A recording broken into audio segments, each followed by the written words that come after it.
Hello everyone, कैसे हैं आप लोग। आई होप कि आप सभी ठीक होंगे। इस वीडियो में हम बात करेंगे Indian navy Agniveer SSR MR 2024 batch के बारे में।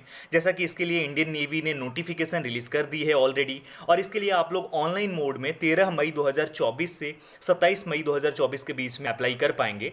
तो इससे काफ़ी सारे क्वेश्चंस आपके मन में आ रहे थे जो आप लोग मुझसे पूछ रहे थे।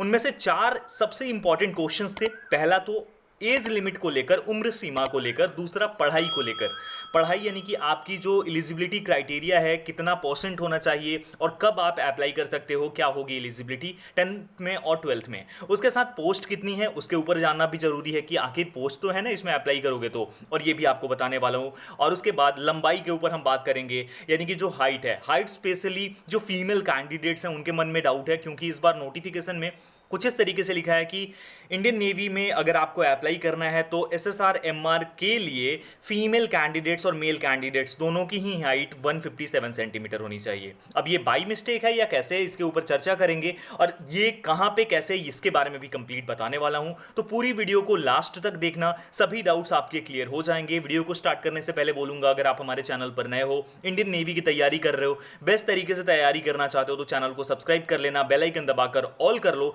ताकि आपको सभी वीडियोस की नोटिफिकेशन मिल सके। और डिस्क्रिप्शन में लिंक है टेलीग्राम चैनल का, जरूर से जरूर ज्वाइन कर लो, वहां पर बहुत कुछ आपको मिल सकती है। और उसी के साथ अगर आपको हमारी न्यू बैच चाहिए इंडियन नेवी एसएसआर एमआर के लिए अफोर्डेबल प्राइसेस में, तो आपको करना क्या है, सिर्फ एक व्हाट्सएप मैसेज डाल दो, वहां पर सारी डिटेल्स आपको मिल जाएंगी। अगर आपको लेना होगा तो ले लेना, नहीं भी लेना है कोई दिक्कत नहीं है, एक बार चेकआउट जरूर करो।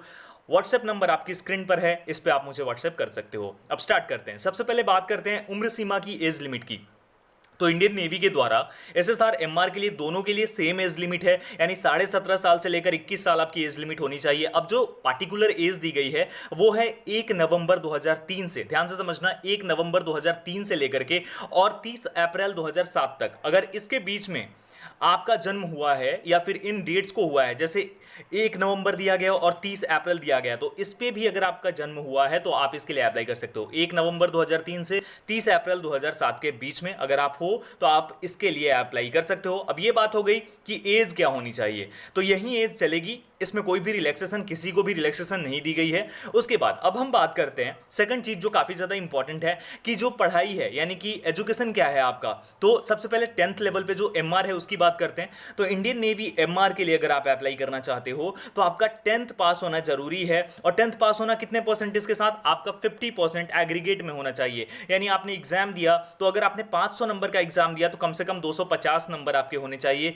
तो आप इसके लिए अप्लाई कर सकते हो। एग्रीगेट में ऐसा कुछ नहीं है मैथ्स में होना चाहिए या किसी सब पार्टिकुलर सब्जेक्ट में, ऐसा कुछ भी नहीं है, ठीक है। ये बात हो गई एमआर की। अगर हम एसएसआर की बात करें तो एसएसआर के लिए आप 12th के बाद ही फॉर्म में अप्लाई कर सकते हो। अब 12th में आपका एक तो मैथमेटिक्स होनी चाहिए, दूसरी फिजिक्स होनी चाहिए। ये दोनों सब्जेक्ट आपके 12th के टाइम पे होनी चाहिए। और इसके साथ एग्रीगेट में, यानी कि सभी सब्जेक्ट को मिलाकर के, और जो आपने एग्जाम दिया उसमें आपका 50% होना चाहिए। मैथ्स और फिजिक्स में नहीं, एक बार फिर से क्लियर रखना, सभी सब्जेक्ट को मिलाकर के आपका 50% होना जरूरी है, तभी आप इसके लिए अप्लाई कर सकते हो। तो ये एलिजिबिलिटी है डेट ऑफ बर्थ की और एजुकेशन की। अब अगर हम बात करते हैं पोस्ट की, टोटल पोस्ट कितनी होगी, तो अलग अलग तरीके से आपको लोग समझा रहे हैं। अब अगर मेरे हिसाब से बात करते हैं तो लास्ट टाइम पे अगर आपने देखा होगा 2 बैचेस थी, एक तो 2023 बैच की बैच और उसके साथ मर्ज कर दी थी एक 2024 बैच की बैच को भी। तो यहां पर दोनों को मिलाकर के जो नंबर ऑफ वैकेंसीज थी वो 44-4500 वैकेंसीज थी। तो उसके हिसाब से भी आप आधी कर लेते हो तो कम से कम 22-2300 तो वैकेंसीज आपके लिए होंगी ही, जिसमें से कि 300 के आसपास एमआर के लिए या 200 भी एमआर के लिए हो सकती है, और एसएसआर के लिए बाकी वैकेंसीज होंगी। तो इस तरीके से है सारा कुछ,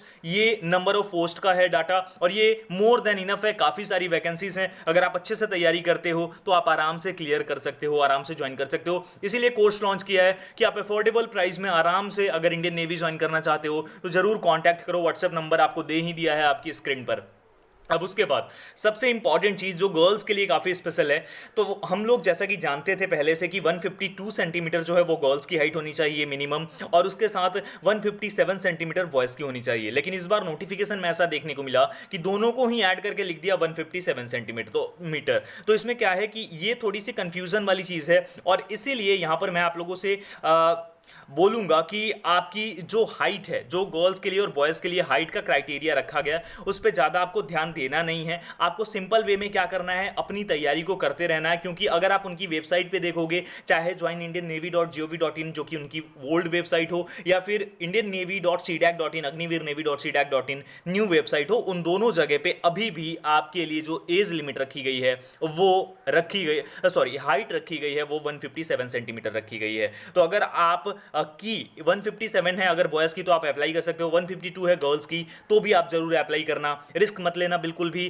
क्योंकि आपको चांसेस पक्के तौर पे मिल जाएंगी। ऐसा कुछ नहीं, भी ज़्यादा चेंजेस ऐसे नहीं करने वाली है, ठीक है। अगर आप ये चीज़ें मानते हो, अगर आप रिस्क लेना चाहते हो तो ले सकते हो, छोड़ भी सकते हो, कोई भी दिक्कत नहीं है। लेकिन मुझे क्लियर करना था, मैंने क्लियर कर दिया। अब सबसे इंपॉर्टेंट, सबसे लास्ट चीज़ है कि आप अगर 10th 12th का एग्जाम दे चुके हैं, अगर आप अपीयर हुए हैं, तो भी आप इसके लिए अप्लाई कर सकते हैं और आप इसके लिए एग्जाम भी दे सकते हैं। स्टेज 2 में आपको अपने सर्टिफिकेट को और मार्कशीट को शो करना होगा उनके सामने, तभी आप आगे स्टेजेस में बढ़ पाएंगे। तो सारा कुछ मैंने आपके सामने एक्सप्लेन कर दिया, क्लियर कर दिया। अगर आपको ये वीडियो पसंद आई हो, इन्फॉर्मेशन अच्छी लगी हो, तो वीडियो को ज़्यादा से ज़्यादा लाइक करना, शेयर करना, और चैनल पर नए हो तो सब्सक्राइब जरूर कर लेना। एक और बात आपको बता देता हूँ, टेलीग्राम पर ज्वाइन करना मस्ट है। और उसके साथ अगर आप बैच ज्वाइन करना चाहते हो, जरूर ट्राई करो बैच को। हमारे नंबर आपकी स्क्रीन पर है, जरूर व्हाट्सएप करो। बाकी सारी डिटेल्स मैं आपको वहां पर शेयर कर दूंगा। आपको अगर आपको टेस्ट सीरीज चाहिए, मॉक टेस्ट चाहिए, डिस्क्रिप्शन बॉक्स में लिंक है रक्षक ऐप का, वहां से जाकर के आप ले सकते हो। इस वीडियो में इतना ही, जल्दी मिलता हूं एक और वीडियो के साथ। जरूर बताना कमेंट करके कि आप किस एग्जाम की तैयारी कर रहे हो। Thank you so much everyone, जय हिंद।